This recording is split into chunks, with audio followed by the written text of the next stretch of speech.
வணக்கம். இன்னைக்கு நாம பெரினியல் மசாஜ் பத்தி முழுசா தெரிஞ்சுக்க போறோம். இது கேக்குறதுக்கு புதுசா இருக்கலாம், ஆனா இது ஒரு ரொம்ப எளிமையான டெக்னிக். உங்க பிரசவ அனுபவத்தை இலகுவாக்க இது ரொம்பவே உதவலாம். வாங்க, இது என்ன, இதை எப்படி செய்யணும்னு விளக்கமா பார்க்கலாம். பிரசவ நேரத்துல கிழிசல் ஏற்பட்டுருமோ, தையல் போட வேண்டியிருக்குமோன்னு ஒரு பயம் நிறைய கர்ப்பிணி பெண்களுக்கு இருக்கு இல்லையா? இத ரொம்ப இயல்பான ஒரு கவலை தான். இதுல நீங்க தனியா இல்ல. ஆனா இந்த ரிஸ்க குறைக்க ஒரு வழி இருக்குன்னு சொன்னா நம்புவீங்களா? இன்னைக்கு நாம அந்த தீர்வு பத்தி தான் பேச போறோம். நம்ம பெரியவங்க சொல்லுவாங்க இல்லையா, வருமுன் காப்பதே சிறந்ததுன்னு.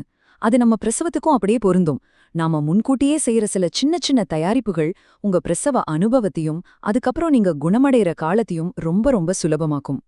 சரி, அப்போ இந்த பெரினியல் மசாஜ் எப்படித்தான் வேலை செய்து, இதுக்கு பின்னாடி இருக்கிற சிம்பிளான அறிவியல் என்னன்னு புரிஞ்சுக்கலாமா? இத சிம்பிளா புரிஞ்சுக்க ஒரு உதாரணம் சொல்றேன். ஒரு புது லெதர் ஷூ வாங்குறோம்னு வச்சுக்கோங்க. அத அப்படியே போட்டா கால கடிக்கும் இல்லையா?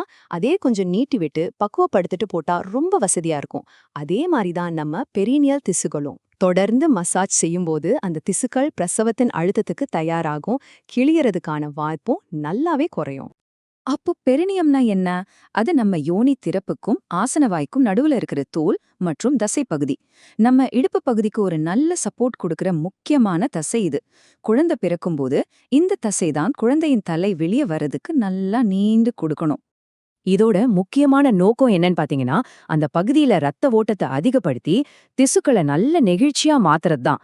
இதனால பிரசவத்துக்கு அப்புறம் தையல்கள், வலி, அப்புறம் குணமடைகிற காலத்துல ஏற்படுற சிரமங்கள் இது எல்லாத்தையும் குறைக்க முடியும். சிம்பிளா சொல்லணும்னா இது உங்க போஸ்ட்மார்ட்டம் வாழ்க்கைய ரொம்ப சுலபமாக்கும். சரி, இப்போ தியரி எல்லாம் போதும். இது எப்படி பிராக்டிக்கலா செய்யறதுன்னு பார்க்கலாம். இதோ உங்களுக்கான ஒரு சிம்பிளான step by step action plan. எப்ப ஆரம்பிக்கணும்? உங்க கர்ப்பத்தோட 34வது வாரத்திலிருந்து ஆரம்பிக்கலாம். எவ்ளோ தடவை செய்யணும்? வாரத்துக்கு ஒரு 3லிருந்து 4 தடவை செஞ்சாலே போதும். எவ்ளோ நேரம்? ஒவ்வொரு தடவையும் வெறும் 5 நிமிஷம். யோசிச்சு பாருங்க, நம்ம டெய்லி பல் தேய்க்கிற நேரத்தை விட இது கம்மிதான்.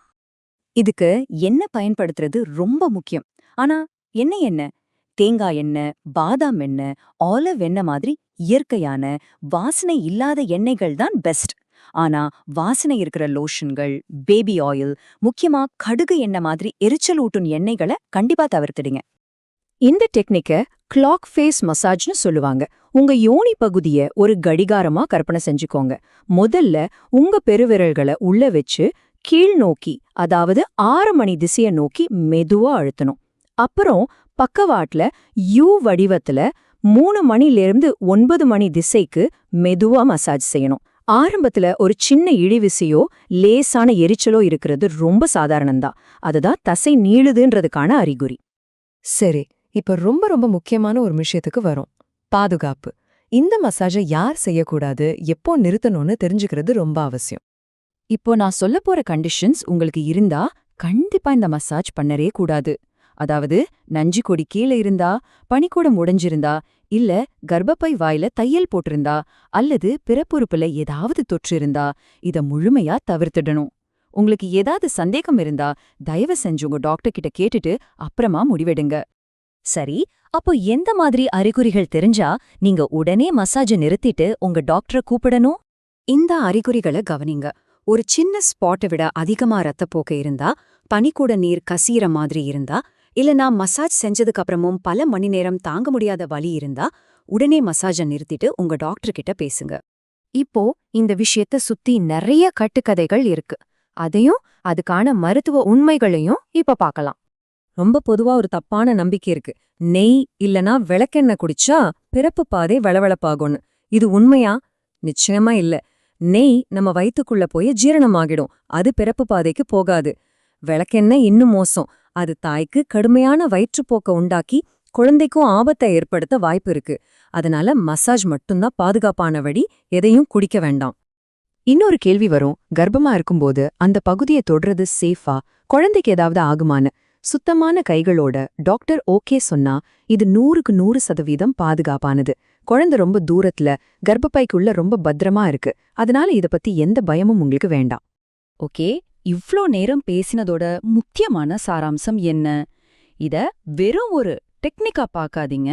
இது உங்க பிரசவத்தை உங்க கட்டுப்பாட்டுல எடுத்துக்கிறதுக்கான ஒரு சக்தி வாய்ந்த வழி. இது உங்க உடம்ப பத்தின விஷயம் மட்டும் இல்ல, உங்க பிரசவ பயணத்துல நீங்களே ஒரு முக்கிய பங்கு வகிக்கிறத பத்தினது. இந்த மாதிரி அறிவியல் பூர்வமான வழிகளை பயன்படுத்தும் போது நீங்க உங்களுக்குள்ளே ஒரு நம்பிக்கையும் ஒரு கண்ட்ரோலையும் வளர்த்துக்கிறீங்க. யோசிச்சு பாருங்க, வாரத்துக்கு மொத்தமா ஒரு 15 நிமிஷம், அவ்வளவுதான். இந்த சின்ன முதலீடு பிரசவத்துக்கு பிறகு வலியே இல்லாத இதமான நாட்களை உங்களுக்கு பரிசா தரலாம்.